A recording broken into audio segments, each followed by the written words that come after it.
It's Thursday, May 18th. Welcome, everybody. Aravosis Report here. John Aravosis coming to you live from Chicago instead of Washington, D.C., because I'm here for another week and then back to D.C. As always, this is the show. We're going to update you on the latest news from Ukraine. Very interesting late-breaking news about F-16s we are going to talk about today.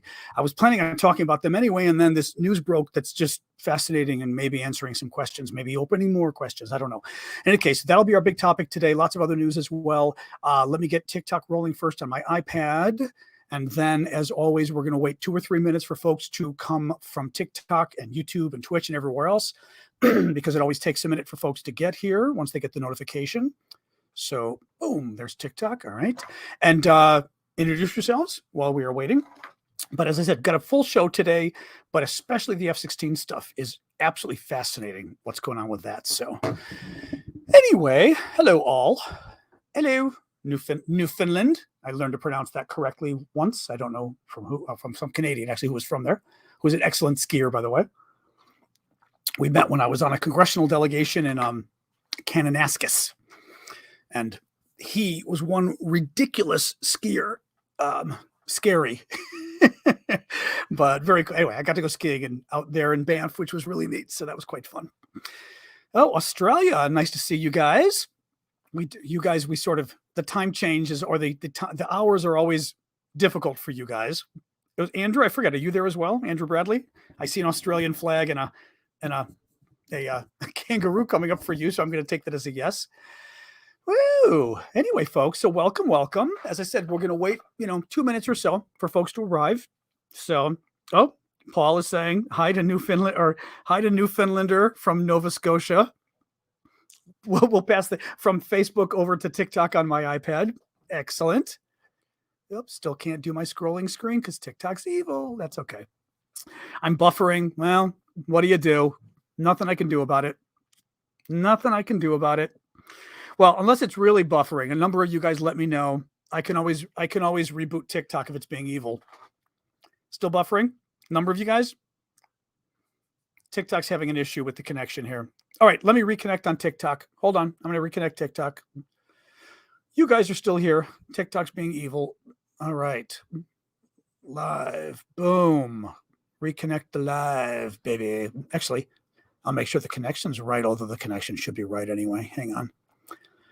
These are the things. Yep, that's the right connection. All right, let's try it again. All right. Live. Go live, I tell you. All right, well, we're trying again on TikTok. Oh, well, that means it's going to be another minute for the TikTokers to arrive, but that's okay. We'll take about a minute, and then I'll get rolling. Hopefully the connection's being better. You guys, so YouTube connection's good. That's good. Okay. Yeah, enough. There was a critical mass of people saying the problem on TikTok, so I believe it's real when every single person's going, it's not connecting. All right. In any case, like I said, we'll take another minute just for the TikTokers to come back to a degree, and then I will launch into the news about F-16s, baby. Hey, Ashley. Okay, that's good. Yeah. Now, enough of you were saying it was a problem that I believe you. So I got out of it and got back in, which usually is enough to fix it. So, but anyway, yeah, we'll take another minute max for the TikTokers to come back. Gurney, are you big amusement park people? If it's Gurney, Illinois, depends which Gurney you're talking about. But yeah, we'll give me another minute, guys, at max, and then I'm going to start. So, as I said, I always like to sort of take a minute. Oh, hello. Oh, that's cool, AJ. Oh, that is very cool. That's neat. Thank you for that. So I'm guessing that one works by you get to pick what goes in the box. That's so cool. And actually ridiculously generous as well, I believe. Thank you for both of those. Wow. Or for all three of those, I think, actually. Thank you. You know what, guys, I'll start since we had to wait a little bit for the TikTokers, and we've got a good number of TikTokers now. So welcome. It is Thursday, May 18th. I am John Aravosis. This is the Aravosis Report, my nightly show, normally from Washington, D.C., but right now I'm in Chicago visiting family for the next week or so, and then back in D.C. The way the show works, and thank you, Ellen, already for the gifts popping up on TikTok. I report the latest news of the day to you. I try to take, using my foreign policy background, my journalism background, etc. Thank you, Marino. I try to pick the stories that I think are the most important and then walk you through what I think is going on. Today's big news is going to be the F-16s. Really interesting. It's not settled. Don't get too excited. But very interesting additional news on the F-16 front. This issue of whether Ukraine is going to get the American fighter jets or not. really interesting breaking story from CNN. It's very weird here. I've told you guys, there's more going on here than we know about, clearly. Thank you for the multiple gifts here. D. Edwards with the waving guy, and I think it was Ron with something right before that. Yep, Ron with the kite. I thought I saw you there. Oh, yeah, let me tell you how it works then. So I'm going to do about half of the show talking about the news, second half of the show taking your guys' questions. You can submit questions on TikTok. You can do them on the screen, but they go flying by fast. Much easier to use the Q&A function in my profile if it works for you. Some people it doesn't, but use that to submit a question and it lines it up nicely so they're always there. For you guys, obviously, you can use the bottom of the screen. I do very much appreciate the super chat questions on YouTube because, first of all, it helps support my work. Thank you very much. Thank you, Rhino, for the first gift there, or your first gift. Maybe that's what it means. But I do very much appreciate the gifts on TikTok and YouTube. Thank you again. Oh, who was that? Sorry, Shane with the llama and Chase with the goggles. Thank you, guys. Basically, the way this works is I do this full time. I've been doing it full time since the war broke out. So we're talking February, beginning of March of 2022. So over a year now. And I decided to do it full time. And the way I make my money and pay my bills is your guys' gifts and my Discord and Patreon and a bunch of other stuff. So if you can support me, I would really appreciate it. To start with, like I said, the gifts on TikTok and the gifts on YouTube with the super chats, you would be surprised. That helps me pay the bills quite significantly. Thank you for the good evening there. Was that Marino again? Thank you, Marino. So please do keep them coming. I will always try to do a shout out when I see the TikTok gifts. Sometimes I miss them. Thank you, Dr. Edwards, but usually I see them. And for you guys on YouTube, a special thanks. Thank you, Eli or Ellie, for the llama, and Vicky for the beef badger or whatever he is. Martin, we're getting a lot of gifts on TikTok today. But for you guys, the super chat questions, as a thank you for those, I will always get to those as the next thing I talk about as a special thank you. So thank you for that. All right, guys, let's get rolling here. So it's day 448. Thank you, Brock, of Vladimir Putin's 10-day special military operation in Ukraine. Ukraine's air defenses successfully shot down 29 Russian missiles last night, 2 kamikaze drones and 2 reconnaissance drones. That's good. From what I read, it looks like 1 missile might have made it through. That's still pretty darn good. I mean, that's excellent. Actually, not just pretty darn good. It's excellent. This gets us to the Patriot. So we've had confirmation now. America had sent a crew, an engineering crew, to go check out the Patriot missile battery in Kyiv. There was some concern that it might have gotten injured during a Russian attack the other night. In fact, while the Russians claimed they destroyed it, which we knew was BS from the beginning, the Americans checked it out. It had minor damage. It was fixed immediately and back in operation immediately. So the Patriot missile battery in Kyiv is totally fine. It's working now, which was pretty much what all of us had suspected from the beginning. Thank you, D. Edwards, for the football helmet there, which was pretty much suspected from the beginning, but now it's been confirmed. So that's good. But the big story I want to switch to, which is really interesting today, is F-16s. So, F-16s are American fighter jets. They go back many decades now, still really good jets and kick-ass, especially compared to what the Russians have and what the Ukrainians have, because the Ukrainians have Russian jets, basically Soviet jets. Thank you, Jay Smith, for that. Matt, if you're being serious, Matt's either being existentially funny or he's asking a serious question, but I'm going to take it serious as a super chat. Thank you, Chief, for the heart there. Matt says, what is a super chat? Could someone please explain in a super chat? Well, I'm hoping that you figured it out and maybe you're being funny, but a super chat is just what you did. You're able to post a question. It highlights it. So I'm frankly able to see it because the questions go flying by, but the super chat ones have color around them. I can see it and then I mark it and get to it. I got to yours immediately because I just happened to see it. I can put it on the screen and then I will talk about it and answer it like I just did. So that's what the super chat is for. Otherwise, I wait until the second half of the show. Thank you, Jay Smith, for the hat there. I wait for the second half of the show to answer questions. And again, because there's so many questions, I don't get to all of them. But super chat questions, I will always get to as a thank you. So there you go. Okay, maybe you were you were joking. I figured you were being joking, but I wasn't sure. I figured I'd be safe about it. I figured rather than go, you're kidding. But thank you. And Roshan wants the map. Okay, Roshan gets her map. Woo-woo! The map that everybody makes fun of, but we love our map. It's a t-shirt map of Russia, but we love this map. It is a really detailed of Ukraine. It's a really detailed map of Ukraine, and it's become a mainstay of my show. So I'm not switching that map no matter what. F-16s, guys. Let's talk about F-16s. So this is wild. Now, you know how from the beginning of the war, okay, the U.S. has gone.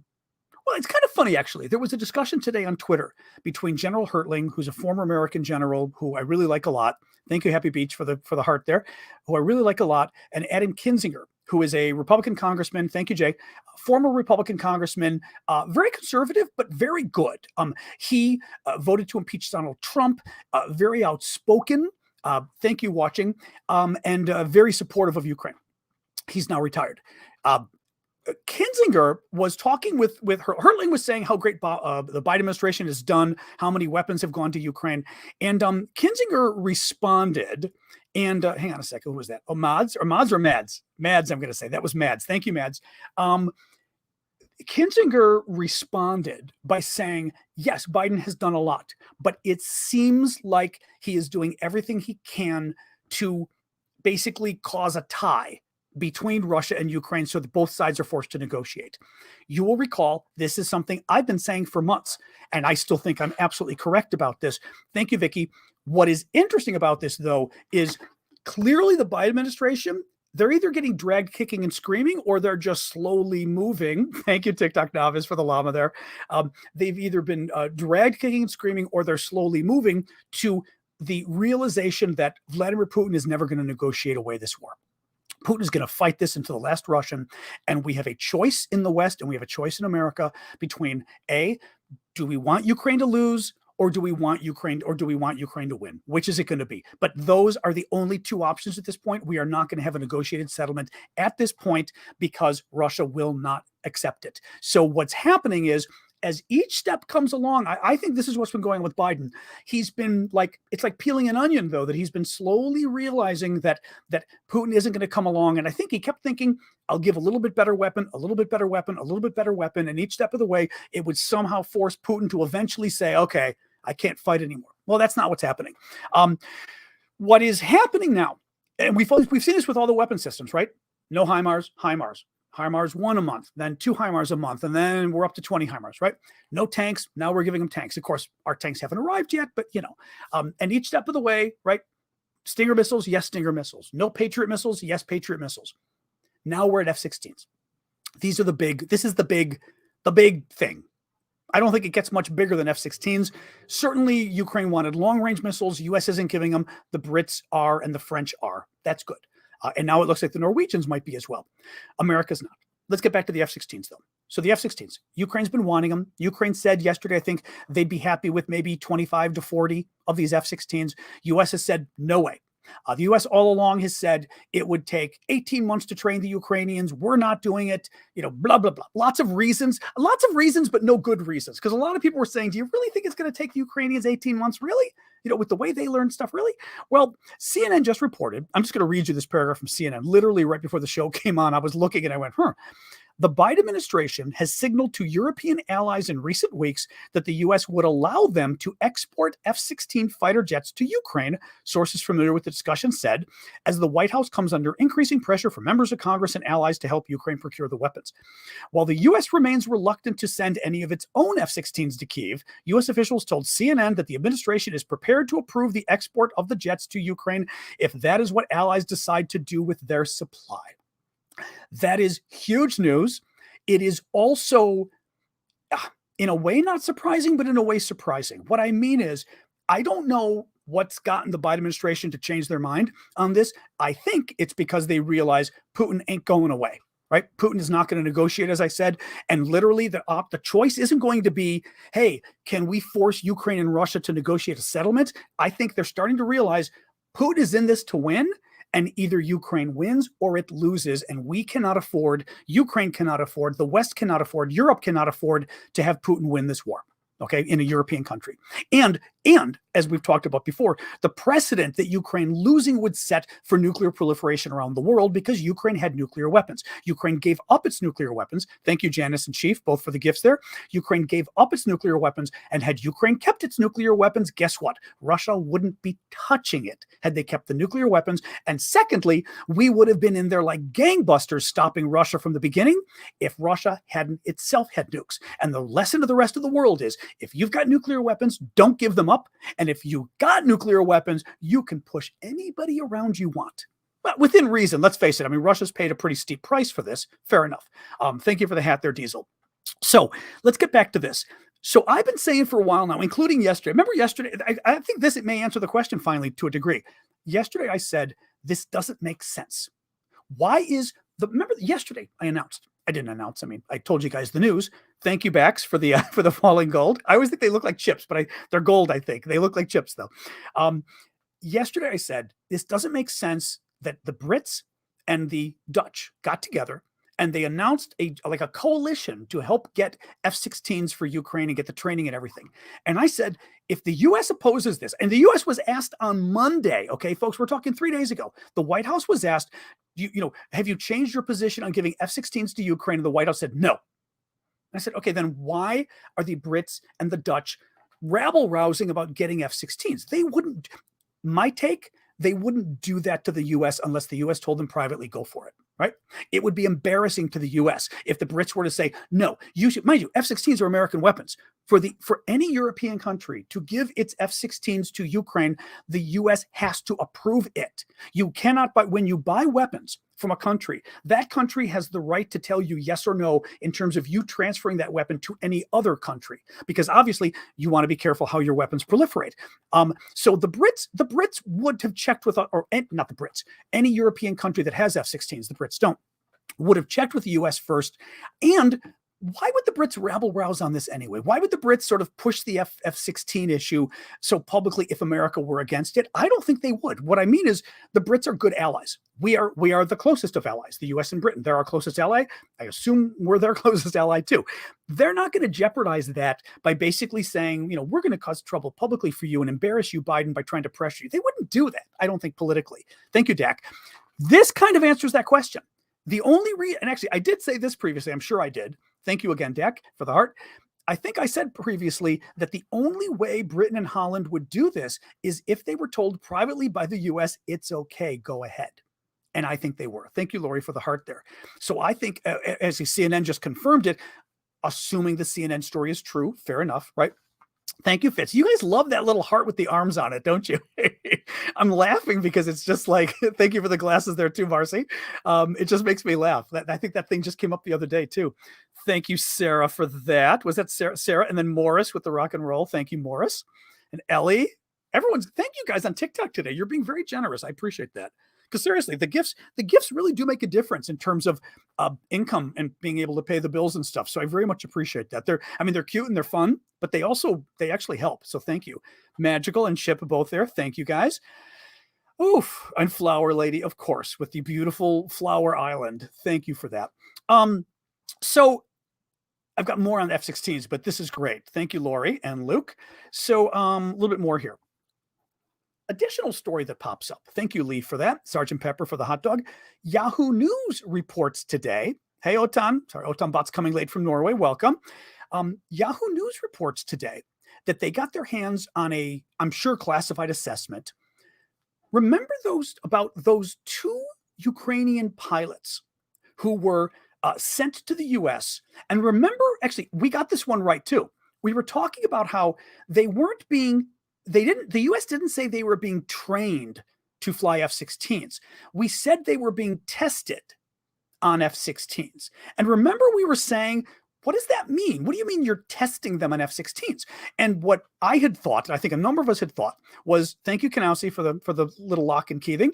What a number of us had thought was the U.S. was testing, and we now know this is true, the U.S. was testing Ukrainian pilots to see how well can they fly an F-16? Are they going to do a crappy job? Will it take them truly 18 months, which the administration had said just a few months ago to Congress? Or will they shock us and be a much quicker study on the F-16 than we realized? Well, Yahoo News got a copy. Thank you, Dak. I appreciate that. I appreciate your gifts.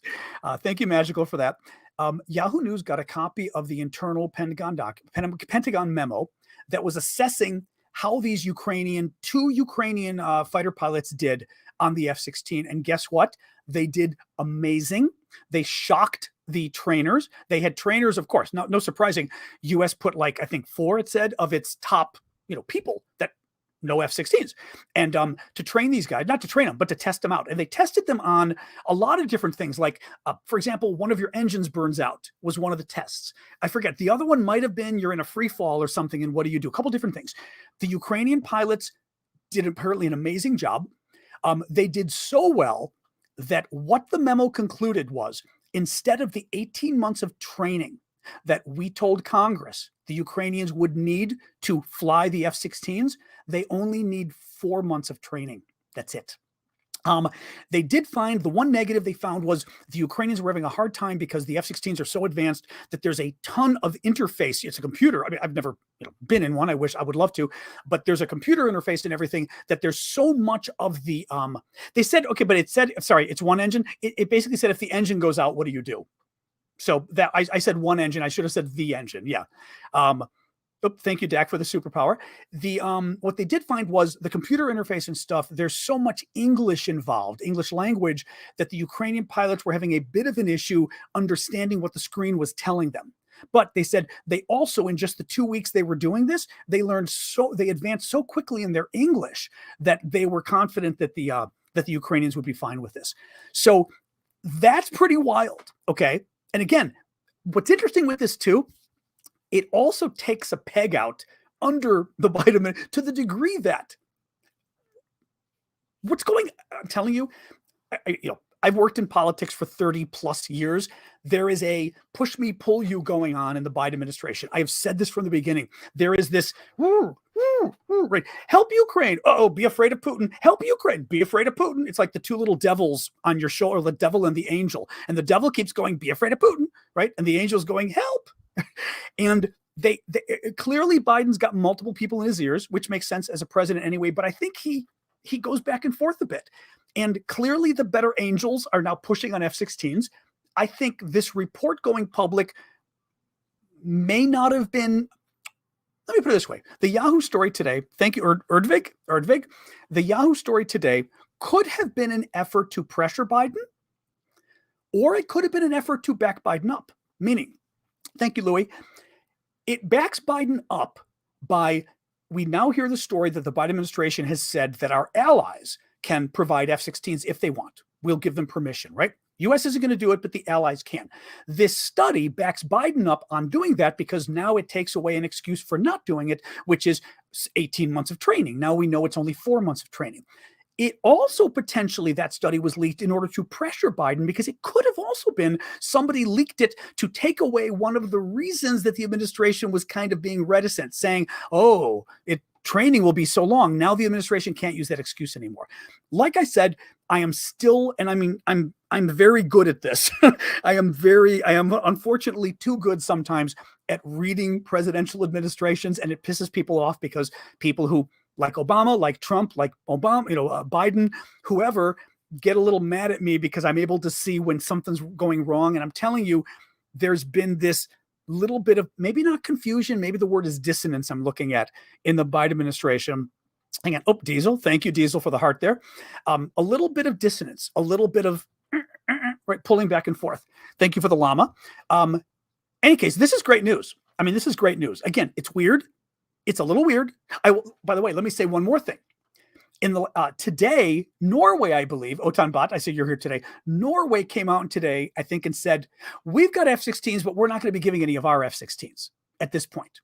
Poland yesterday said, we're not going to be giving any of our F-16s yesterday. So thank you, Dora. I had mentioned yesterday that several countries came out and kind of poo-pooed the issue a little bit. The Brits even did too, a little bit. It makes me think that the Biden, there is still an effort in the Biden administration to try to rein this in a little bit, right? Even though they're saying privately, okay, if you want to, go ahead. They're still trying to pull it in a little. So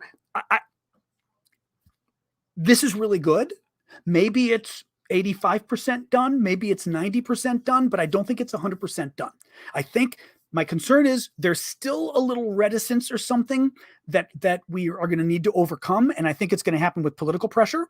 Now, Poland wants new jets from America, of course. Yeah, I assume. Well, especially if they're getting rid of the F-16s. I'm assuming they're going to want F-35s or whatever it is that one wants in its stead, right? But nonetheless, Turkey's got F-16s. Yeah, Turkey's not going to give them up. I doubt Turkey's going to be doing anything. Bash, Bash Brannigan says, what exactly would be the roles and targets of the F-16s? The one thing I can tell you is that I'm assuming Storm, I was going to say Stormfront. That would be scary. Storm Shadow. I will always get that's such a strange name. I'm assuming, help me out here, guys, because I don't like to sort of guess and get it wrong. But you military folks out here, thank you, Tracy, for the hands. I know that the Brits went and made sure and helped the Ukrainians sort of jerry-rig that the Storm Shadow cruise missiles could be launched from Ukrainian fighter jets, from the Ukrainian Soviet MiGs, right, from the MiG-29s. But they had to sort of jerry-rig to make it happen. I'm assuming that these will work, or at least would have to be adjusted to work on F-16s, right? That's my question, though. He says, somebody's already saying Storm Shadows are heavy. Can the F-16s carry them? See, that's my first question is would these be for F-16s? Because an F-16, if it can carry it, is going to, okay, Callum is saying Storm Shadow can launch from F-16. And Callum, I know, knows these things. So that's good. Okay, so that would be the first thing. The Storm Shadow, which is the new cruise missile the Brits gave, and the French are giving their version as well, say that absolutely positively you can use F-16s for them. That's good, because an F-16, again, some of you out there are the bigger experts than I am, but I'm going to put my neck on the line and say F-16s are more maneuverable, can defend themselves more against other aircraft. So in principle, you're going to be safer using an F-16 to fire those off because you can protect yourself better, right? So right there. You also can do a better job of shooting Russian aircraft out of the sky than using a MiG. There's going to be hang on here. Any case, I mean, some of you actually, I mean, feel free to join in. Some of you who may have a better sense of what the Ukrainians would do with them. I will say this: the interesting thing has been the Ukrainians have been very adamant about it. That one of the U.S.'s arguments too was F-16s, are they really a priority? And the Ukrainians were like, yes. Now, I will say this, and I've said it from the beginning: the Ukrainians, they know their stuff. Okay, we've seen no indication that the Ukrainians just like say stuff and say, oh, we need this weapon, and then they don't need it. What we have seen is the Ukrainians are incredibly good about taking weapon systems and either adapting them to their own use or creating their own weapon system and using it, right? And we've seen how I'm forgetting some of them that they jerry-rigged, that they just did. Like, there was something I read months ago about one of the weapon systems that they did something that we didn't even imagine could be done. And they just took it and, as we said, they MacGyvered it. They just came up with some crazy use for it. And we were like, wow, that was interesting. So the fact that the Ukrainians say, yes, we can use 2 to 4 dozen F-16s and we can do really good things with them, makes me think they can. So I'm just thinking a couple things here. Yeah,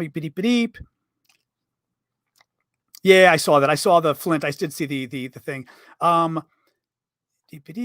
Storm Shadows are not the same as American ATACMS, but the range is similar. American ATACMS, correct me if I'm wrong, folks, but the ATACMS work with the with the HIMARS. So the HIMARS is a stationary. It's not stationary, but it's a ground-based system on the back of a truck, in essence, with like the big square, the big square tubes, and you shoot them off, right? That's the HIMARS. The Storm Shadows are cruise missiles that are dropped from a plane, launched from a plane. Also, a cruise missile, I don't know the details of the electronics on an ATACMS, but a cruise missile is going to be stealthy. It uses a number of systems it's ground versus air, of course, yes, but it also is going to it's using a number of systems to track the ground as you go. It's GPS, but there's something else too. I forget what you called it. Some of the other electronics that it uses. But remember, cruise missiles are tracking the ground as they go. I don't know if ATACMS track the ground as much, right? So that they're actually mapping where they're going and everything else as much. I don't know. But certainly the way they're launched is one big thing right there. I'm going to guess the size of the missile as well, that the size of the payload, the size of the warhead on a cruise missile, on a Storm Shadow, is going to be larger than an ATACMS. Help me out here, military folks again. Am I right about this?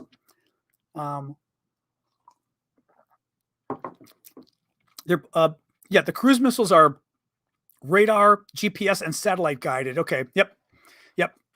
ATACMS are, oh, hang on a second. X Surface says ATACMS are ballistic and don't need to track the ground. Okay. I see 450 kilograms, but I believe that's Storm Shadows, right? What is ATACMS? Well, Storm Shadow's 1,000 pounds worth, but I thought I saw that the Brits may have given them Storm Shadows that had a smaller payload, smaller warhead, that it was something like 250 pounds or 250 kilos instead. Just curious again, those of you who are a little more up on this. Did they not provide one that has a little bit of a smaller warhead in the front? I think so. So I'm scrolling back here. I'm very excited about this. I really am. Storm Shadow is 1,000-pound payload. Okay. ATACMS are ballistic, so they go way up and back down. Okay, thank you, Daniel. I was wondering what you guys meant by ballistic. Yeah. Oh, actually, that's a good point too. Thank you. Who was it that brought that up? The voice of reason. Storm Shadow's a tandem warhead. I was watching this the other day. Storm Shadows have like two warheads. The first warhead goes off like it's like for going in a bunker. So imagine you've got enemy headquarters behind 12 feet of concrete or something like that, right? The Storm Shadow comes in. There's a bomb more or less. There's a bomb at the front that goes off right as it's hitting the bunker. That bomb helps tear a hole for example, in the concrete. It makes a hole where the rest of the missile keeps going, and the rest of the missile now is able to dive in. I don't know, is it 6 feet, 12 feet, whatever it can do. And then the second bomb goes off, but the second bomb goes off once it's further inside now because the first bomb made a hole. So imagine that second bomb could have gone off outside or it could have gone off deep inside. Imagine it causes a hell of a lot more damage if it's gotten inside. So that's another difference that the Storm Shadows are really cool. I mean, but ATACMS are hugely important because of the distance, and ATACMS are cool because you can shoot them from the ground, right? From HIMARS. And HIMARS are great because HIMARS, as I said, are on the back of a truck. You can shoot and you can scoot. So that basically it's I don't know if it's next to impossible, but it's very difficult for the Russians to be able to hit you when you use the HIMARS, because they got to take a minute to figure out where you shot from and you're already gone, right? So big deal. Smaller warhead in range. I'm going to assume you're talking about ATACMS for smaller warhead in range, right, guys? I'm assuming. Yep. And Flint is saying, yep, the contact charge is also shaped to tunnel through armor and defenses on the Storm Shadow. Very cool. It's very interesting. Yeah, all of this. All right. Let me look here to see. I think there might have been a little bit more. Oh, I know what I was going to tell you. One more thing on the F-16 thing that's interesting. The U.S. still has to play a role. This is from John Ridge, who's one of the defense guys on Twitter that I follow, that a lot of the other big defense experts like this guy and say he's very good. So again, I'm not giving you a ringing endorsement of the guy, but I kind of am. I follow a lot of good defense folks on Twitter, and these guys say this guy's good. He said, thank you, Kanowski, for the guitar there. He says, the U.S. can de facto prevent F-16 transfers without denying formal re-export licenses. Europe has insufficient training infrastructure to support a meaningful number of airframes for Ukraine. F-16s are not practically viable without U.S. participation. Per a U.S. Air Force contact, Europe can collectively support a throughput of 4 to 6 Ukrainian pilots trained on F-16s every 6 months, because of just Europe's manpower and ability to train. This is insufficient to make a meaningful impact. A throughput of 30 to 40 pilots every 6 months is necessary, which is only possible at Nellis Air Force Base in the U.S. So the point there is that the America needs to be doing the training. We can say it's happening in Europe. You're not going to be able to get any sizable number of people. You might get 4 to 6 people trained in Europe when you could train 30 to 40 in America over the same period. And maybe it's 4 months instead of 6 months, like we said, but still, hopefully that is still going on, right? Your fee, thank you, Flint. My fee for being a bit late today, but you've been providing but you were giving us good information, so that was good. So there you go. That's what I've got on the F-16s. We've got a lot of other news to report. Let me do a quick talk about my Discord, and then we'll talk about the other day's news. And at the end once I'm done with the news, we can talk about whatever you want. We can certainly talk more about the F-16s because I'm obviously very excited about this. Oh, who is that? I see Happy Beach Family with the seal. But before that, Timothy. Thank you, Timothy, with the travel postcard thingamajiggy. That was very nice of you. Let me do a quick talk about my Discord. So one of the ways I support myself is by having a Discord community. It's a nice place where basically we hang out and we talk politics and people talk sports and cooking and everything else. It's pretty cool. One, I will say this, especially if you're interested in Ukraine, we are discussing Ukraine all day there. I mean, I'm checking in all day long. I know Ben and some others are there as well throughout much of the day. Roshan's there. You're not as much. Roshan joins in the Ukraine stuff. She's kind of there in general. But Ben is particularly heavy in the Ukraine section along with me and some of the other folks. And it's just a nice way to talk about the news as it's going. Like Mike is posting news updates. It's a nice way to sort of talk about the news throughout the day. And if you've got specific questions, it's been really helpful for that. Like a number of the folks know what's going on, so they're really useful at trying to suss out some of this stuff. The Discord's great. Check it out. It's discord.aravosis.com. It's also one of the ways you can support my work because the Discord's free, but you can pay. So there's a way of paying. Once you sign up, you'll see that you can subscribe every month and pay. And the nice part if you subscribe is, first of all, it helps support my work because I do this for free and I do it full time. So in order to pay my bills, that is my income. I'm not getting a salary from anywhere. No one's giving me money for this. You guys are giving me money for this. So I've been able to do this for over a year now because you guys have been giving me the gifts on TikTok, the super chat questions, the Discord subscriptions, the Patreon subscriptions, everything else, PayPal, you name it. So thank you for that. The other cool thing we have, I'll show you, I've got new stuff up today. The other cool thing we do is we have auctions on the Discord, and the auctions, 50% of the auction proceeds I send back to Ukraine, and we've been using it for humanitarian aid to help the military with camouflage nets and drones and all sorts of things, and 50% of the auctions go to support my work. And I just basically get cool stuff from Ukraine, bring it back, auction it, and send it out to you guys. A couple of the cool things we've got, I've got one, this is one of my faves always. Oh, this is the right way. Yep, I think yellow on the bottom, right? Because the yellow is grain and the blue is the sky. Exactly. Ukrainian military patch, real Ukrainian military patch, Velcro on the back. You can see. Thank you. Who's that? Smiggy for the heart. But these are really cool because they're the ones that they wear like on their shoulders like this. And if you look at the pictures, you will see sunflowers. That's true. I didn't even think of it. It's sunflowers or wheat on the bottom. You will see every Ukrainian soldier, including Zelensky, wearing this. It's the one thing they all wear is they've all got their little patch for the Ukrainian flag. So I'm auctioning that off. Hold on. Roshan wants her map. Okay, Roshan gets her map in the middle of there we go. You got your map. Thank you, Roshan, for the super chat question. Two other things. This is one of my faves. It's a fridge magnet from Ukraine. And it is, you can see the magnet on the back, but it's a fridge magnet that is a matchbox. And the matchbox itself is totally cool. It's got the Russian warship Go F Yourself stamp design on it. That's a Ukrainian soldier flipping the finger to the Russian ship Moskva, which is the Russian warship Go F Yourself ship that the Ukrainians then sank 6 weeks later. But I love this because I'm going to show you really quick. It's a neat matchbox because of that, but also, and I'm not sure if this one isn't too tight. Oh, it's not tight at all. What I love as well is the matchbook inside is a little Cossack, which I just think is so cute. He's a Ukrainian Cossack. Is that fabulous? I just think that's fabulous. I love that. I just think it's the cutest thing. Anyway, we're auctioning this baby off because I think it's totally cute. And the final thing, which I'm also very excited about, I tried it on, it even fit me, and I'm a medium large, is a very cool Ukrainian sweatshirt. Again, all of these are produced by the Ukrainian government, by the way. It's a Ukrainian sweatshirt of the Russian warship Go F Yourself stamp. And you guys can see there. You guys can see there. And it's an extra large, and in this case, it's true. Ukrainian sizes you got to be very careful about, but it's a real extra large. I'm a medium large. It fit me fine. It's 100% cotton. It needs to shrink in the wash, and then it'll be fine. But go check it out. All of these are for auction. I've got a lot more stuff for auction. These are 3 of the 7 things I'm auctioning off. And as I said, the proceeds from the auction go to support my work, go to support Ukraine. Check it out, discord.aravosis.com.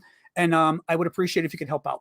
And of course, you can go to my links anyway, aravosis.com there. You can go to my link in my profile and find my other ways of helping, my Patreon, my PayPal, my Venmo, you name it. But if you can help, I'd really appreciate it, guys.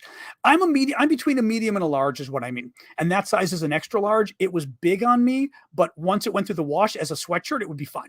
So that size, I would say people who are between a medium and a large up to an XL, you'd probably be fine with it.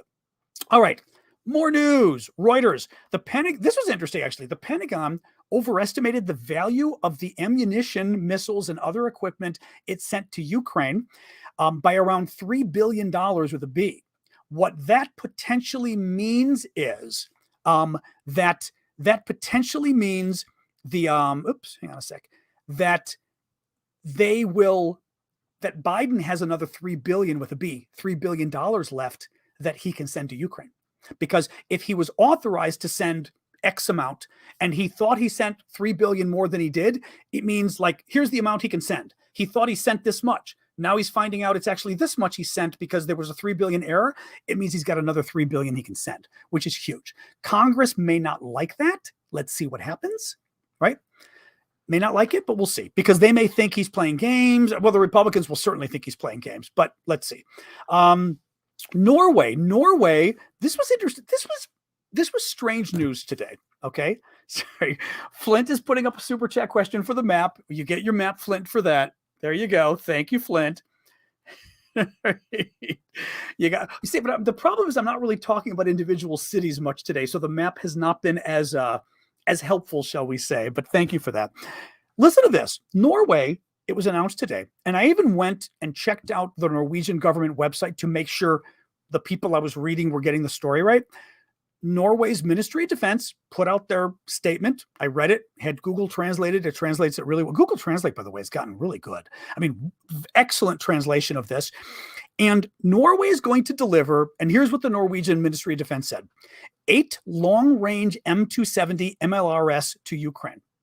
Now, the MLRS are the multiple launch rocket systems. It is the sister, or at least the cousin of the HIMARS. Okay?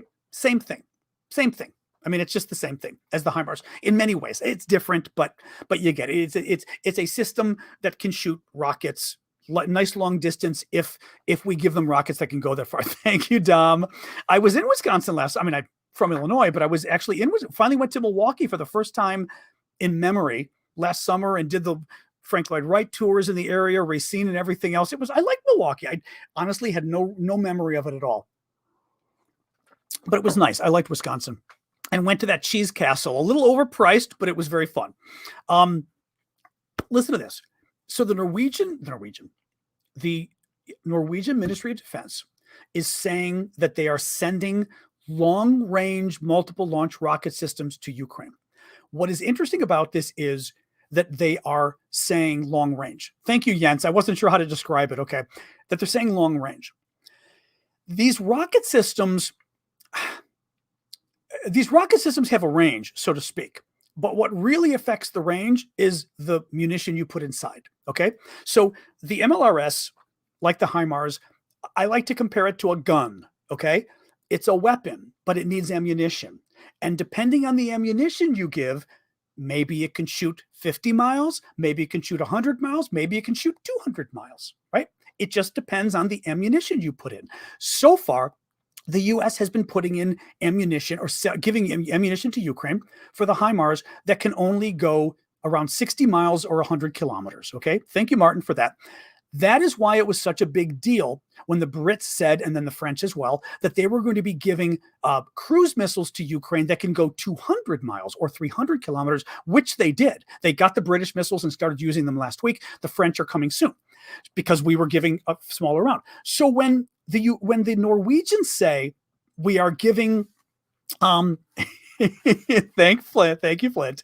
When the Norwegians say we are giving 8 long-range rocket systems to Ukraine, it kind of begs the question of what do they mean, because this rocket system can shoot a rocket 200 miles or 60 miles, depending what rocket you give it. So was Norway implicitly saying that with these 8 rocket systems, they are going to be giving Ukraine ATACMS, the American missiles we've been wanting to give Ukraine, or something similar that can go 150 or 200 miles or 250 or 300 kilometers?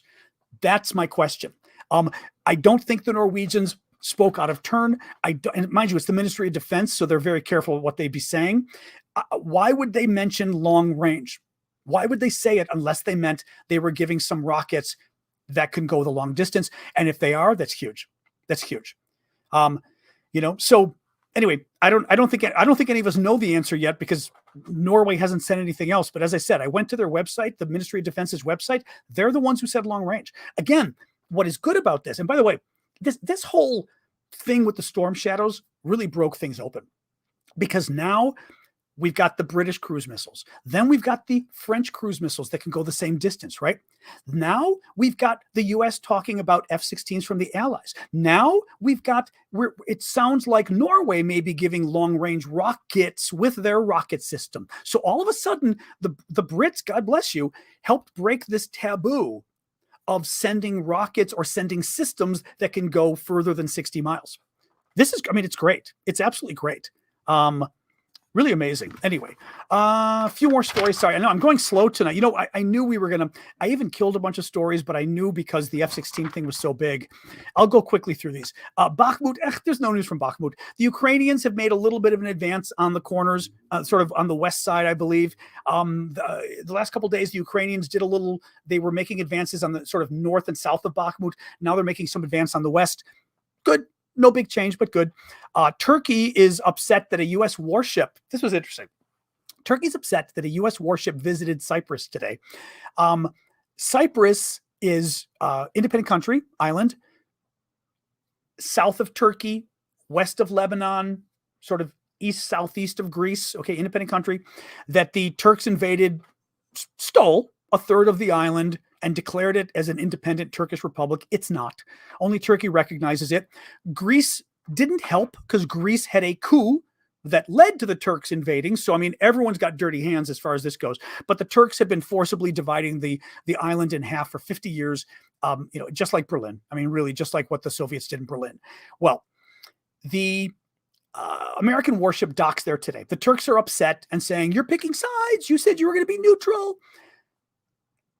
I haven't seen the U.S. response to this, but I had a FAFI moment when I saw this, F around, find out moment.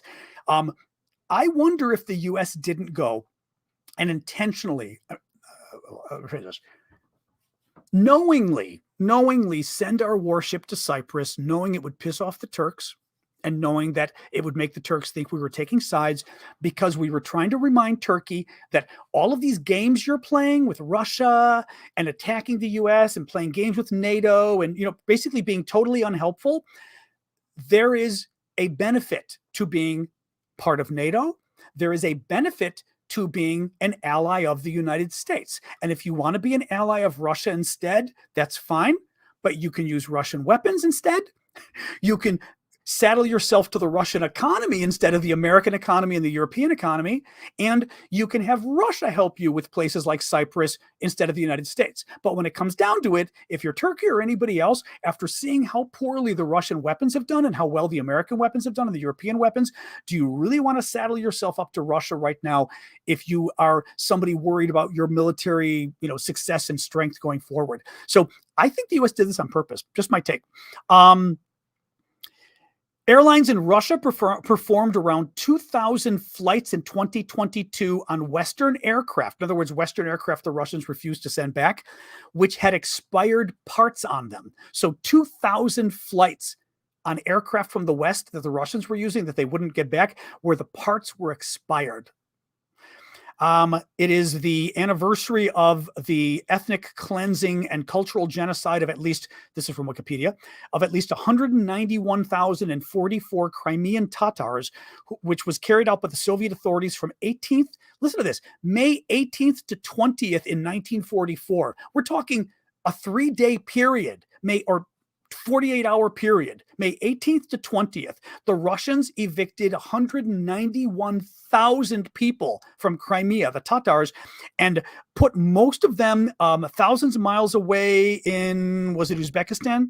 Uzbek, yep. The Uzbek Soviet Socialist Republic, several thousand kilometers, which basically is several thousand miles away. they moved them there as part of the cultural and ethnic genocide of Crimea that Russia had carried out over the years. Mind you, so when you hear the Russians talk about, Crimea is Russian, actually Crimea is Tatar, and the Russians killed a lot of them and moved them out because the Russians didn't want them there. Classic Russians. Again, Russians as Gould. That's all I'll say for any of you into sci-fi. Kenneth. Hello, Kenneth. My Norwegian friend, Kenneth. Did you hear about the super chat question? Did you hear about I'm loving things. I'm loving that you're using those. Actually, that's really pretty, Jen. What you did with the emojis. I like that. It caught my eye. I was like, that's really pretty. Those are the new emojis I've got for the paid subscribers on TikTok now. I just uploaded them the other day. You found them. Ken is saying, or Kenneth, did you hear about the Wagner soldier who escaped to Norway? Yes. He has now been in contact with the Russian embassy in Norway and now wants to return to Russia? No way. So he was some kind of a spy, is what it sounds like. If that's the case, then he was some kind of a spy. This guy escaped, went to Norway, was telling all these horror stories about Wagner. He was going to testify against them. And then committed little crimes. And he was the one who got on the bus and went to Sweden overnight because he wanted to buy cigarettes and got into real trouble for this. Now I did not see that. Now he's saying he wants to go back to Russia. Well, you know what? If he wants to go back to Russia, he's going to have a problem because now he's a war criminal. So good luck with that, because he admitted to all the war crimes he did as part of Wagner. Good luck with that. You saw Boris, Marcy. I was wondering if anybody was going to notice. Boris, I put up, I think just last night. Pretty sure on my TikTok emojis. Yeah, that's it. I did not see that, Kenneth. Thank you for that. That's too bad. Okay, I know we're going late. 2 more stories. Russia has not even started yet in Ukraine, a Kremlin MP has claimed. This, I think, was on Sky News' website. Let me say this again. We have, thank you, Bonnie, for the star there. Let me say this again, quote, we have all the capabilities, means, and resources. We are fighting. He says, as the president said, meaning Putin, as Putin has said, we haven't even started yet. That's the thing. It's true. Those aren't just empty words. We're 1 year and 2 months into the war, 3 months into the war, end of February, March, April, May, 3 months into the war. The Russians have lost 200,000 men plus, and they're still putting out the message to the public. We haven't actually started fighting yet. That's coming. That's coming. I would think that a really nice way to foment a revolution in your country and an uprising against the government would be telling the people after you've been at war for a year, and it's a war you started, and you've lost all these weapons, you've lost a ton of money, you've lost a ton of men. I mean, there could be 60, 80,000 Russian killed at this point in this war, okay? Another 120, 140,000 Russian soldiers injured and out of commission. Russia's super weapon, the hypersonic weapon, is no longer hypersonic, and it's a piece of garbage. It is, as far as the NATO weapons American weapons able to take it down. You've had so much and Russia is no longer respected as a military. And Russia is respected because of its size of its military. It's no longer respected as a military. Its military is now considered a piece of garbage, right?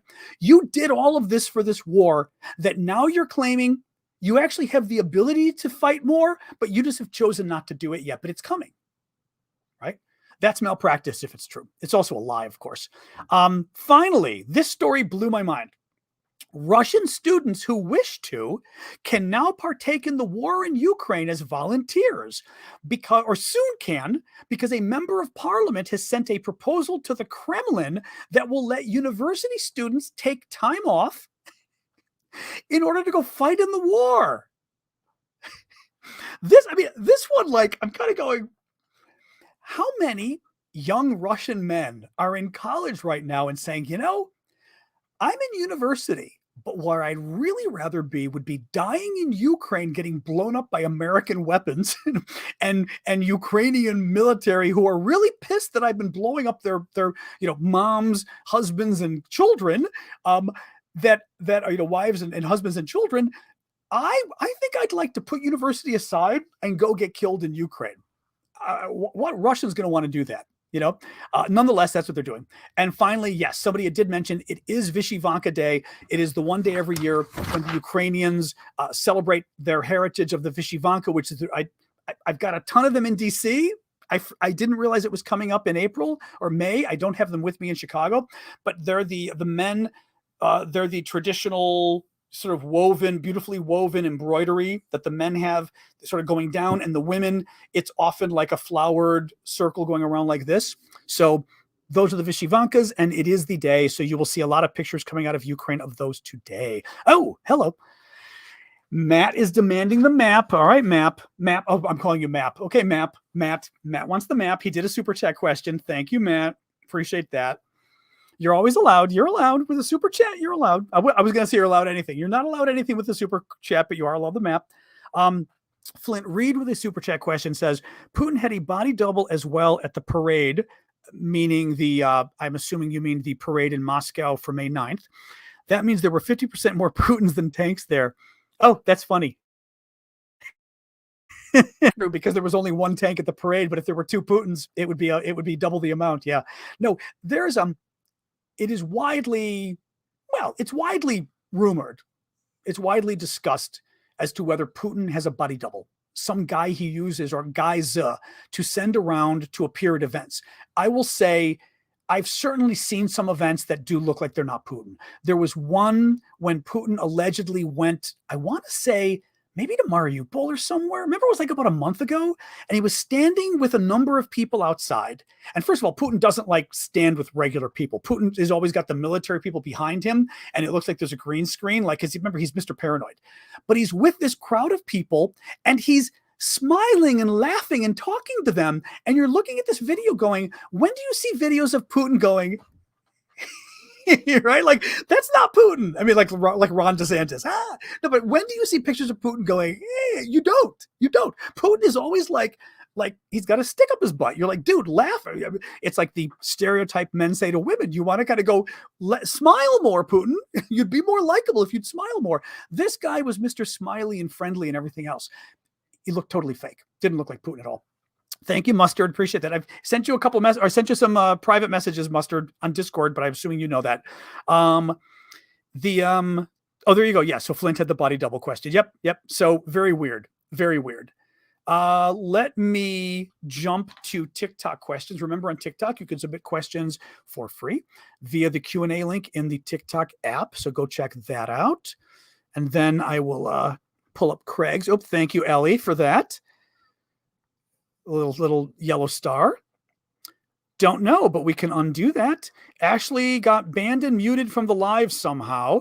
Ashley, either give me a question. It's Ashleen Bradley, if anybody remembers. Can you give? Oh, actually, that is your account. Hold on. I'll just undo it. Hold on. You're not. I don't think you're blocked, my dear. Hold on, guys. Sorry, real quick. I'm trying to. Oh boy, your name is really hard to. No, you're not blocked. You're not blocked. I'm looking at it right now. Maybe you were muted. And probably by accident.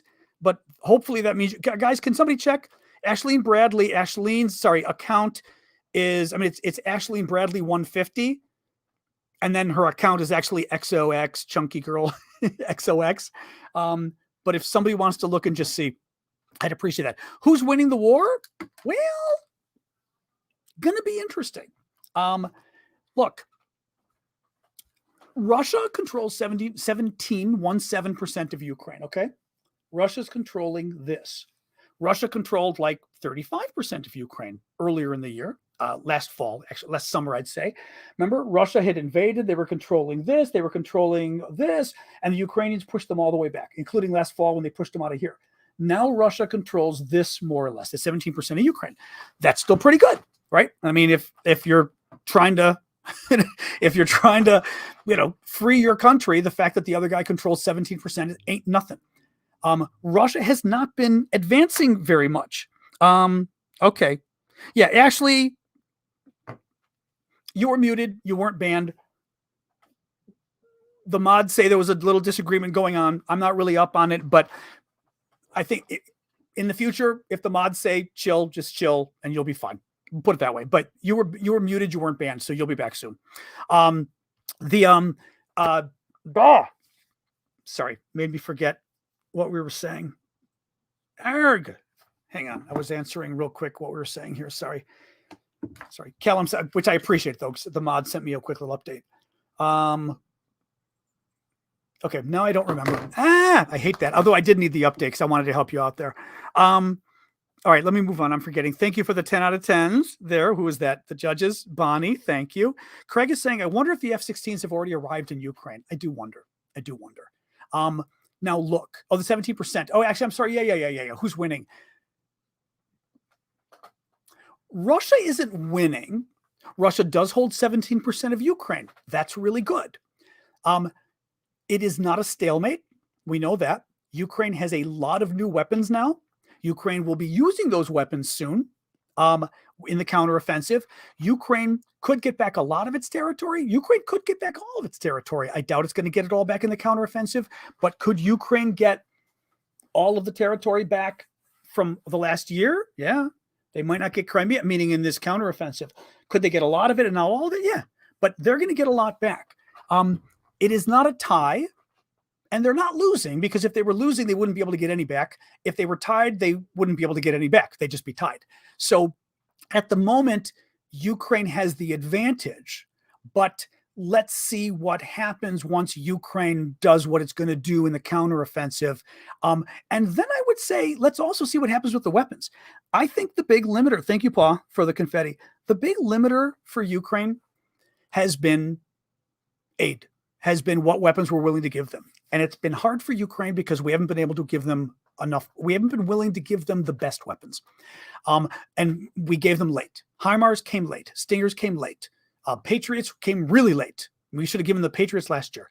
Tanks came really late. F-16s are coming really late. MiGs. Thank you for the flowers there. Who's that? Kanowski. Remember the MiG fighter jets? Remember Poland wanted to give the MiGs back like April of last year or so. Maybe it was March or April. And remember, Poland has 180 or whatever it was, MiG fighter jets it wants to give to Ukraine. And then the US got scared, Germany got scared, and the deal got killed. So this stuff has been delayed forever. Had we given Ukraine everything it needed early on, had we given Ukraine everything we're giving it now, last year, this war could have been over. So if we give them the F-16s and we give them a lot of the other stuff, they could still win it. I don't think we can say right now how the war is going, other than Ukraine has got a very interesting advantage right now. And let's see what that does in the counteroffensive. That's good. That's going to happen shortly. All right, hang on. Lots of little things here. Cheese in Wisconsin. Yep, Norway. Matt, body double. So I'm going through the questions here. Craig is saying, could the F-16s have already arrived in Ukraine? Maybe. It's 4 months of training, so I don't know whether the training already happened. Having said that, could the U.S. have seen, we know the U.S. saw that the training went really well. That the first, not the training, but the first two guys we brought from Ukraine, the pilots, we tested them in the F-16 and they did a great job. So could the U.S. have said, you know what, let's secretly start training a bunch of them? Yes. Would they be ready by now? I'm trying to think, was that February? I think it was February or so, March, April, May. Not yet. I think they probably wouldn't be ready until June, although we're getting towards June. I'm not sure I believe they're there yet, but maybe they are. Maybe they are. It's very pretty, Jen, liking the emojis. Russian. Stephen Marcos asking me for the map again. Hey, anything for a super chat question. Thanks, Stephen. Roshan knows where her son is. I'm not even going to show her. She knows at this point.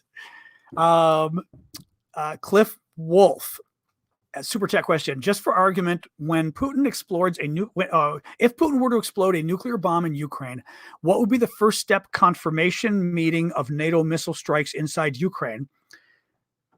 Cliff, you're throwing me with the language again. I'm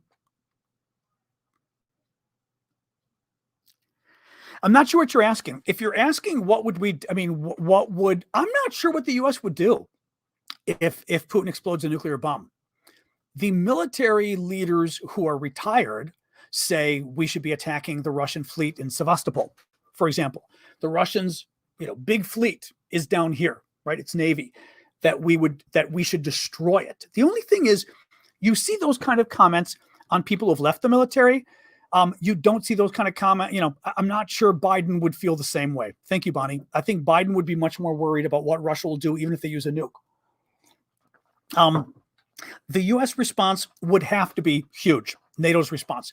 Part of the reason is because we can't get the message go to the rest of the world. Hello, China, that if you want to use a nuke in a regional conflict and a tactical nuke, you go ahead, because we're going to go, oh, we're scared, and not respond if you do that.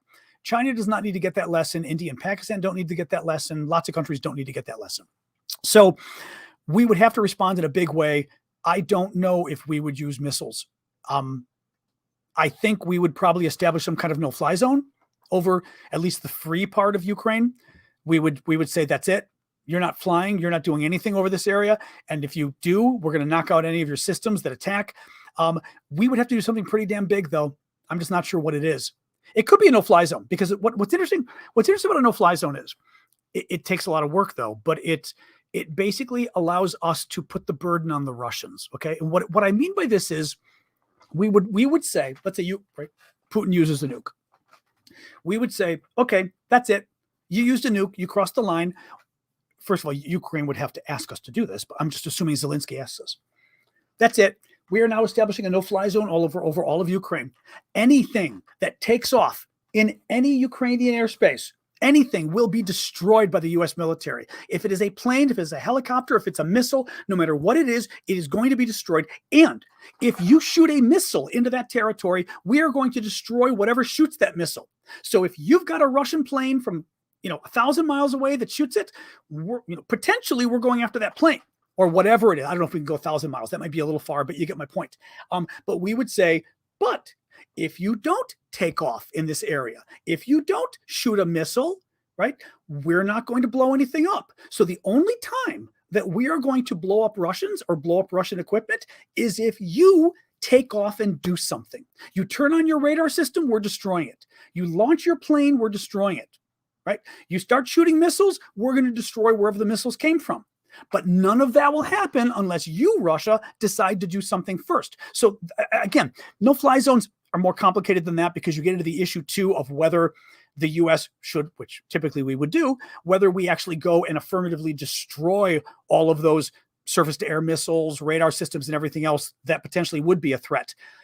You'd want to normally, but I'm just saying it. I think I could see Biden trying to do something that's drastic, but at the same time still puts the onus on Russia. Having said that, if they use a nuke, maybe we're beyond the point of saying, boy, Russia, if you cross another line, because they've already crossed a line, right? Anyway. Doop. Stephen and Cliff, I just did. Yes. Excellent. Okay, let's pull up another question here. Another question on TikTok.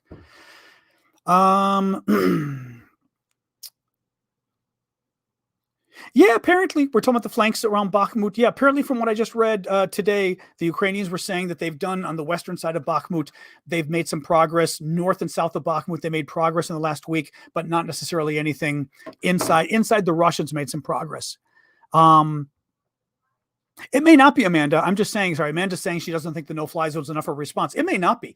I'm talking not what I would like to see happen. I'm talking about what I think Biden's comfortable with. I'm still afraid Biden would be uncomfortable doing anything drastic in response to a nuclear weapon. I worry about it.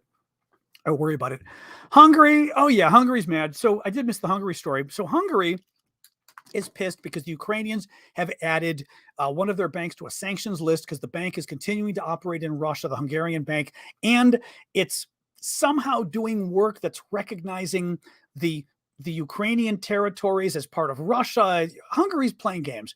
So the Ukrainians put it on a sanctions list, and Hungary, of course, being Hungary, is going, oh my God, now they don't want to approve any more sanctions against Russia. They don't want to they're going to stop all the aid to Ukraine and this kind of garbage. This is another FAFI moment for Hungary, I think. Hungary needs to be slapped around pretty seriously at this point, just like the Turks do.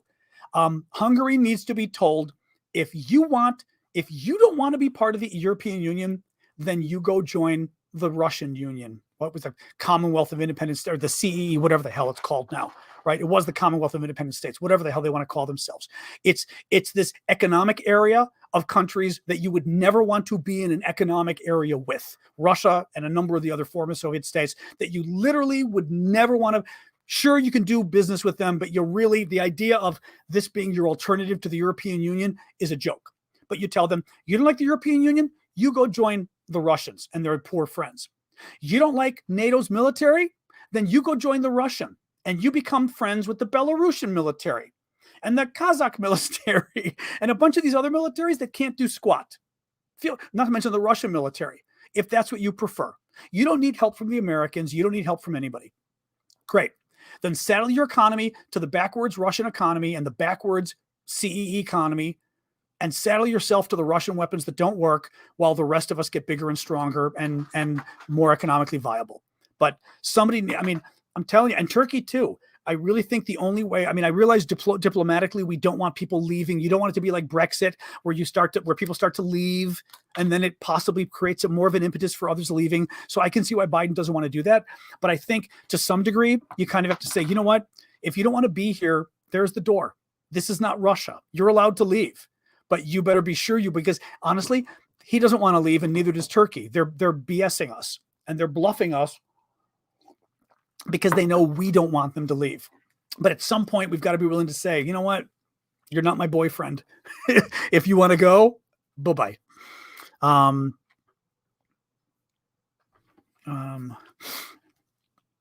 do another question or two, and then we'll call it quits here, guys.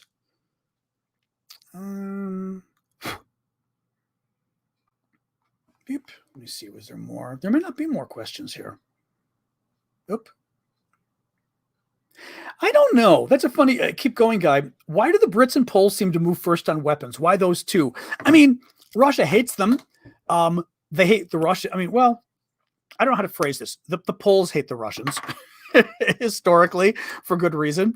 The Brits, I don't know I think from the Brits, it's kind of funny. I always did it because people, I know people don't like Ayn Rand, or a lot of people don't, but I loved the quote in one of her books when it must have been in Atlas Shrugged or whichever.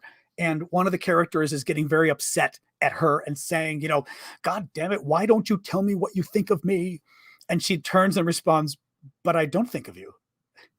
And that's kind of what reminds me of the Brits with the Russians. The Russians think they're like it's one of those, schools that call themselves the Harvard of the Midwest or the Harvard of the South. Harvard doesn't think of them as the Harvard of the South, right? Or they think they're in a sports competition with another school, and the other school's like, you're not in a competition with me. The Russians seem to think they're on a par with the Brits, and they're not. And the Brits know they're not. The Brits don't sit there and worry about the Russians every day and hate the Russians, whatever. They don't like the Russians, but I think they don't think about it. The Poles hate the Russians. So that's a different thing. But you're talking about a lot of different history there. So the Poles have got a long history with the Russians being on their border, and mind you, massacres by the Russians and everything else that make the Poles want to help people attacked by the Russians. And the UK, somebody from the UK is going to have to give you a better explanation than I about why it is that the UK seems to have more gumption here than America does. Thank you, Bonnie. In terms of being a little more forthright about going, yes, we are going to defend this. Now, you could argue, look at World War II, right? The Brits didn't really have a choice to some degree, but the Brits were certainly there before we were, in terms of, and they proved their mettle standing up to the Nazis in terms of the incessant bombing and everything else, right? I don't know. I don't know, though. It's interesting. But of course, to some degree, we are now seeing that clearly the Biden administration is starting to give them the okay to do these things. But from the beginning, the Poles wanted to. The Poles wanted to give those fighter jets, those Russian fighter jets, the Soviet fighter jets to the Ukrainians, and America said no. And the Brits wanted to do stuff early on too. So I don't know. We don't give a shit, basically, says Flint Reed. Maybe. It's funny because I would have thought the Americans would have been that way, but Paul is saying the Poles know how it feels to be invaded. Yeah. And be invaded by the Russians, be again, the massacres by the Russians. And it doesn't just mean historically. The Poles know the danger. Thank you, Janice. The same reason why the Baltic states, Latvia, Lithuania, Estonia, are so harsh on the Russians, because they lived under Russian subjugation, and many of them share a border with Russia. Poland's close enough to a border with Russia. It's close enough to it, so that they know They know the risk that Russia poses, especially this new resurgent, whatever this thing is that the Russians are. But the Brits, I mean, you know, my point about the Brits hating the Russians is, it's kind of like the Americans. Well, forget the MAGA crowd. I don't know what they're up to, but we don't think about the Russians as much as we did the Soviets. The Russians are awful. I mean, the government is awful. Their policies are awful. In some ways, they're as bad as the Soviets, but the Soviets were our arch nemesis. The Russians are a pain in the ass. It's different. And I think the Brits kind of the same thing. The Russians are a pain in the ass. They're not an arch nemesis. They're not the Soviet Union, and they want to be the Soviet Union. They think they're the Soviet Union, and they're really not. Now there's another. It's the Buffy episode. Remember the Buffy with the Fashnik from Buffy. Here's a real, and I remember it was Fashnik when they get to the end of this evil monster that's going to be created by the spell, and then the monster at the end of the show gets created. They didn't stop it. They screwed up, and the monster is only 6 inches tall or 3 inches tall. And you see the camera looking up, and he's like, "I will destroy you," and they step on him. That's kind of what the Russians are now. The Russians think they're the big monster that was the Soviets, and the Russians are like now 3 inches tall, yelling at the world, going, "Why don't you respect me?" Because you're 3 inches tall.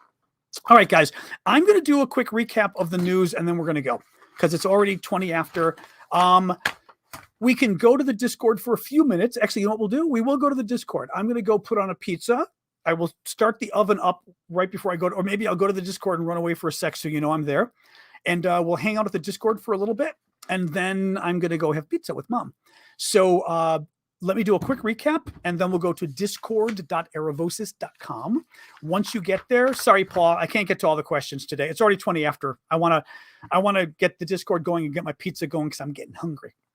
All right. The news we covered today, day 448 of Putin's 10-day special military operation. Ukraine's air defenses successfully shot down 29 Russian missiles, 2 kamikaze drones, and 2 reconnaissance drones last night. CNN says the Biden administration has signaled to European allies in recent weeks that the U.S. would allow them to export F-16 fighters to Ukraine. Yahoo News has exclusively obtained an internal U.S. Air Force memo showing that it will only take 4 months to train Ukrainian pilots on F-16s. Previously, we thought it would take 18 months. The U.S. would still have to play a significant role in training Ukrainian pilots on F-16s because Europe just doesn't have the capacity. So the U.S. would still have to do the lion's share of the training. Reuters says that the Pentagon overestimated the value of ammunition, missiles, and other equipment it sent to Ukraine by $3 billion with a B, which means we may have another $3 billion we can send Ukraine now without having to go to Congress. Norway will deliver 8 long-range MLRS rocket systems to Ukraine. Good news. Bakhmut, the Ukrainians made some advances in the west. Turkey is upset that the U.S. docked a warship in Cyprus. Turkey may be finding out what happens when you start to crap on America all the time. And basically, the U.S. is trying to show them a lesson. Thank you, Kate, for the heart there. Speaking of allies, Hungary is blocking sanctions on Russia and aid for Ukraine in response to the Ukrainian sanctioning a Hungarian bank. Airlines in Russia performed around 2,000 flights in 2022 on Western aircraft with expired parts due to the sanctions. Today's the anniversary of the ethnic cleansing and cultural genocide of almost 200,000 Crimean Tatars by the Soviets. Russia claims, a Russian member of parliament claims they haven't even started yet to attack in Ukraine. It's been a year and 2 months, so I'm hoping they have. And finally, the Russians are looking at possibly changing the rules so that Russian university students can take a gap year and go fight in Ukraine instead, which is the most ridiculous thing I've ever heard, because who would do that? I did see. So yeah, we'll find, the last thing we can talk about is there was, and I'm going to close with this. There was the announcement today that the state of Montana in Ukraine, run by a very conservative governor, Republican, passed legislation. It's a Republican state anyway, passed legislation banning TikTok, and that it's going to ban TikTok as of January. So that's not for many months now. A couple things. I mean, one, I worry about what's coming next, because I think a lot of other Republican states will do it now that Montana did. I think you're going to see a lot of other states do this, certainly the Republicans. It is going to be questionable whether it's legal in terms of a freedom of speech issues, imposing on businesses. I'm just not sure. I'm not sure they can, the Congress can, or the state legislature can even do that, because it really would start to screw things up. I mean, well, interesting question, I guess, because, well, let me ask you this. You get into the question of, clearly states can regulate businesses, right? In in Nevada, prostitution is legal. In a lot of other states, prostitution is not legal. So states can regulate businesses, but the question becomes, and it would become a Supreme Court question, really looking at, to what degree can you, and is this a speech issue? I don't know. It's going to be very interesting. TikTok has to file a case. The only question becomes, is this the best case for TikTok to file? As a lawyer myself, you don't just file a lawsuit when you've been wronged. You want to file the right, especially something like this, you want to file the right lawsuit, the lawsuit where the facts involved are the facts that you'll really win it. And the question is whether Montana's the best one, or whether they want to wait for a few of these other Republican states to say something stupid about speech that they're able to really prove that it's a speech issue, right? Freedom of speech. So let's see. I'm worried about it. Yeah, I will also say this: TikTok, TikTok is gonna need to get its act together. I mean, again, TikTok, I do very well on TikTok. TikTok, a lot of my income with you guys comes from TikTok. I mean, it would hurt me a lot if I lost my TikTok. It could take away half my income if I lost TikTok. I mean, it's really important for helping me do this. But TikTok needs to take this seriously in terms of their ties with the Communist Party in China. I mean, it's a Chinese company, and in China, you don't have any free companies. They're all tied to the Communist Party in the end. It's a dictatorship. So, the question is whether TikTok even has any wiggle room to do anything, because in the end, if it's run by the Communist Party, does the Communist Party care?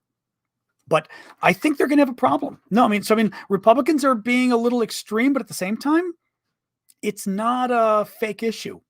It's not a fake issue. So, all right, let's go to Discord. I will say hi on Discord briefly, then go get my pizza going so I don't starve to death. And then we'll keep talking on Discord while the pizza's going. So you guys have a good night. Discord.aravosis.com. Go over. Thank you, Michael. Scroll all the way down and look for John's after party. Okay. We'll be there. All right. Bye, guys.